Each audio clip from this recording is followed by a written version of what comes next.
Nakumpiska ng mga tauhan ng Bacolod City Police Office ang humigit kumulang 30 gramo ng pinaghihinalaang shabu na may tinatayang standard drug price na 204,000 piso mula sa isang menor de edad na grade 9 student sa isang pampublikong paaralan sa Barangay Banago, Bacolod City noong ika-20 ng Hulyo taong kasalukuyan. Naging matagumpay ang operasyon dahil sa ulat ng isang school security guard na nagsasagawa ng regular na inspeksyon ng bag sa exit gate ng paaralan.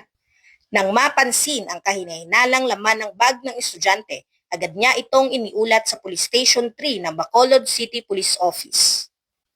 Mabilis namang rumisponde ang mga operatiba, katuwang ang mga tauhan ng City Intelligence Unit upang tiyakin ang ligtas, maayos at naaayon sa batas na pagproseso ng insidente.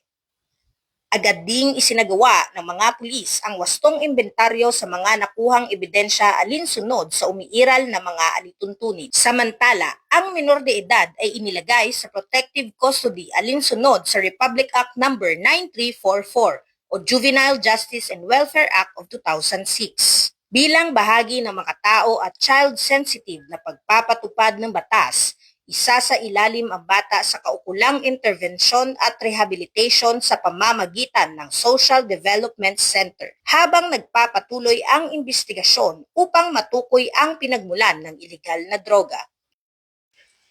Mula dito sa Negros Island Region, ako ang inyong Police News Network Correspondent, Patrolwoman Andrea Di Palobos, alagad na batas, tagataguyod na balitang pulis.